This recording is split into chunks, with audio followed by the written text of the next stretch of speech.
Marilah kita berdoa. Anugerah dan damai sejahtera dari Allah Bapa dan dari anaknya Tuhan Yesus Kristus dan dari Roh Kudus kiranya memelihara hati dan pikiran kita sekalian. Amin.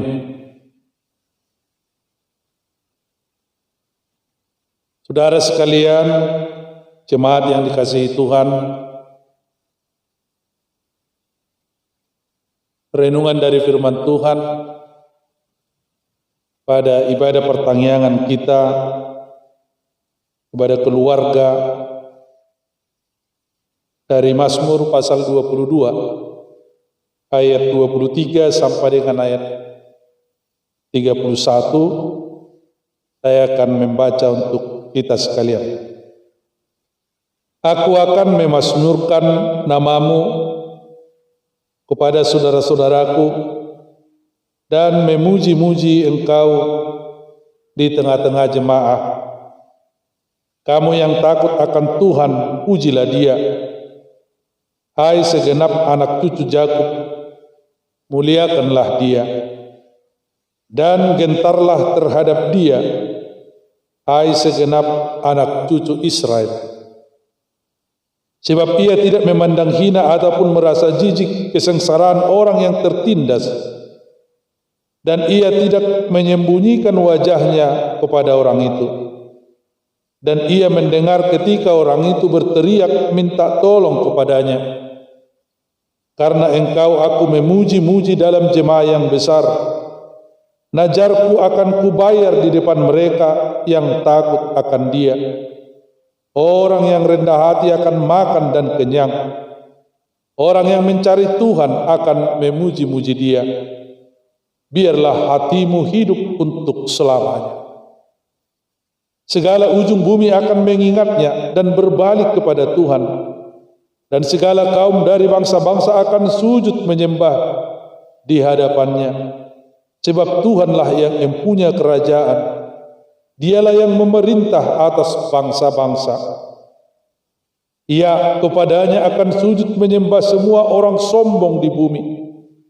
Di hadapannya akan berlutut semua orang yang turun ke dalam debu dan orang yang tidak dapat menyambung hidup. Anak-anak cucu akan beribadah kepadanya dan akan menceritakan tentang Tuhan kepada angkatan yang akan datang. Demikian firman Tuhan. Bapak Ibu Saudara sekalian, renungan kita pada pertangyangan malam ini adalah merupakan rasa syukur Daud atas keselamatan yang telah Tuhan berikan kepadanya. Dalam renungan ini ia menggambarkan bahwa hidupnya diselamatkan oleh Tuhan dari mulut singa dan dari tanduk banteng. Ia menggambarkan dua binatang buas yang sangat kuat dan ia tidak mungkin mampu untuk menundukkannya. Tetapi dia sadar hanya dengan pertolongan Tuhan segala kuasa dan kekuatan dunia termasuk singa dan banteng dia akan mampu taklukkan. Singa dan banteng merupakan gambaran dari penderitaan dan pergumulan yang sesungguhnya telah dialaminya. Dia melihat bahwa singa yang tidak mau kehilangan buruan dan banteng yang telah siap menyeruduk siapapun yang menghalanginya. Demikianlah Daud menggambarkan derita yang dia alami. Bahkan ia menggambarkan derita itu bagaikan tulang yang terlepas dari sendinya. Dalam kehidupan Daud ipakilalaan ni bana nunga maraduboi etongor rusukna ala nunga tung macai marniang ibana pakkorhon ni sitaonon na binulusnai pamatang na pe macai galik dia stres dan tidak berdaya, bahkan dia tidak sanggup lagi berkata-kata untuk membela dirinya.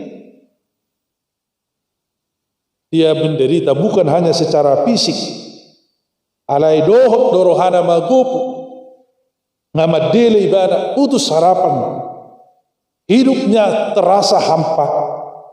Bahkan pada saat-saat tertentu di dalam puncak penderitaan itu, dia merasa Tuhan pun seolah-olah telah melupakannya. Saudara sekalian, orang yang sedang dilanda pergumulan dan derita yang demikian sering merasa bahwa Tuhan sepertinya tidak akan peduli dan Tuhan tidak kunjung memberikan jawaban. Sekalipun orang yang menderita itu memohon, menangis, tersedu-sedu, berseru-seru mencari Tuhan, Tuhan itu seperti tidak ada. Lalu dia bertanya, Tuhanku, Tuhanku, mengapa engkau meninggalkan aku? Ini adalah seruan yang telah kehilangan harapan. Dan banyak penafsir mengatakan bahwa seruan ini merupakan penggambaran dari penderitaan Kristus yang sedang akan berada di salib, seperti yang akan kita peringati pada bulan-bulan berikut. Jadi apa yang sedang dialami oleh Daud ini adalah nubuat tentang apa yang akan dialami oleh Kristus di dalam hidupnya secara khusus saat penyaliban. Maka dalam situasi yang genting itu, Daud dan Kristus tentu akan berdoa dan berseru meratap kepada Bapa. Akan tetapi perasaan yang sungguh sangat berat dan derita itu seakan-akan dia merasa bahwa Bapa mengabaikan dan meninggalkan dia. Bapak Ibu Saudara sekalian, kita mungkin pernah atau sering mengalami perasaan yang persis seperti yang dialami oleh Daud. Namun dalam pengakuan selanjutnya, Daud tidak berakhir di dalam penderitaan. Ia yakin dan percaya bahwa Tuhan tidak akan pernah meninggalkan orang-orang percaya, orang-orang yang setia kepadanya. Inilah keyakinan yang pantas kita teladani. Daud merasa dan percaya bahwa tanpa dia ketahui dan tanpa dia sadari, Tuhan tetap melindungi, membimbing dan menyelamatkan dia. Tuhan yang dia percayai itu selalu punya cara untuk menyelamatkan orang-orang yang selalu tabah dan setia kepada Tuhan, seperti pada khotbah-khotbah pada minggu-minggu yang lalu yang sudah kita dengarkan. Oleh karena itulah Daud tetap teguh dan setia kepada Tuhan yang dia percayai sebagai juru selamat. Ia senantiasa memberikan kemuliaan dan bersyukur kepada Tuhan dan bersaksi tentang kebaikan Tuhan di dalam hidupnya. Dan kesaksian itu yang menjadi khotbah pada kita pada ibadah pertanyaan kita malam.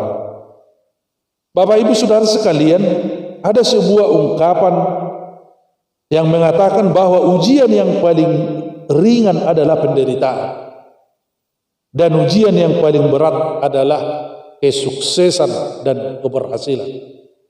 Setiap orang pasti akan selalu mengelak terhadap penderitaan. Dia ingin sukses, dia ingin berhasil, dia ingin punya jabatan. Tetapi ternyata orang akan dikuatkan dan diukur, ditimbang, diketahui kualitasnya, diketahui keuletannya hanyalah diukur dari penderitaan. Dan ketika dia menyelesaikan, mampu bertahan di dalam penderitaan itu, disitulah dia menjadi semakin kuat dan dia akan mendapatkan sukacitanya. Tetapi orang yang sukses dan berhasil, bagaimana dia menundukkan dirinya untuk selalu setia kepada Tuhan.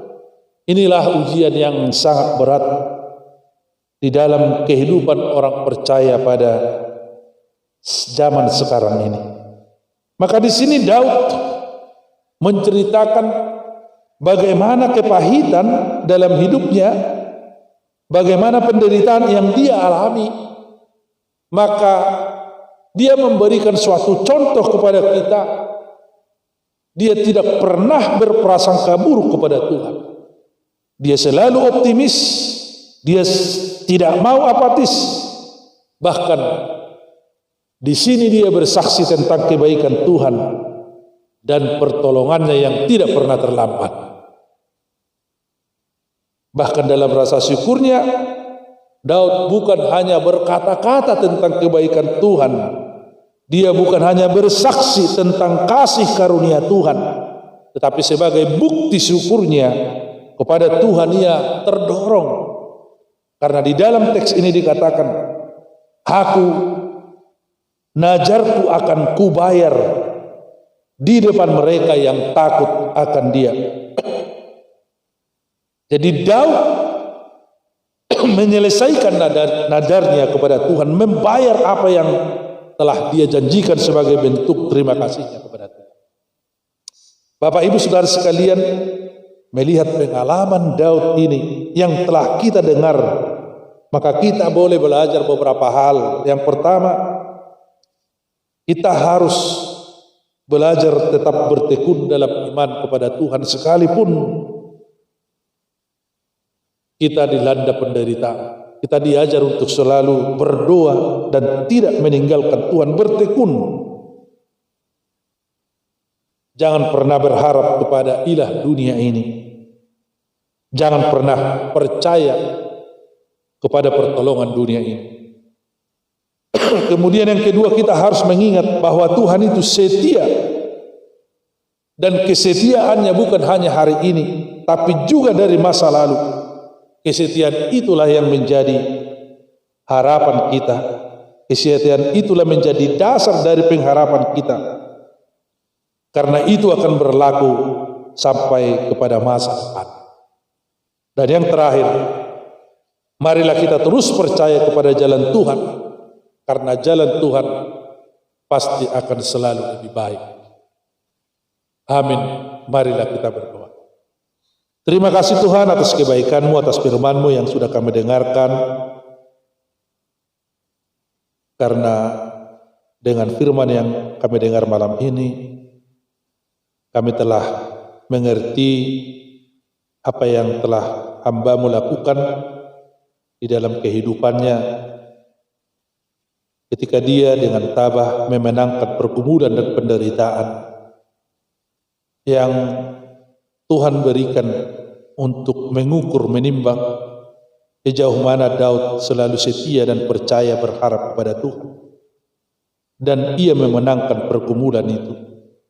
Biarlah setiap orang yang percaya, yang Tuhan ajar dengan firman-Mu pada malam hari ini, apapun yang sedang kami hadapi, seberat apapun pergumulan yang sedang menimpa hidup kami, pribadi lepas pribadi, yang menimpa keluarga kami, yang menimpa masyarakat dan bangsa kami senantiasa percaya kepada Tuhan bahwa pertolongan-Mu tidak pernah terlambat, bahwa Tuhan selalu punya cara untuk menolong, untuk membawa orang-orang yang setia dan percaya kepada akhir yang bahagia. Itulah harapan kami.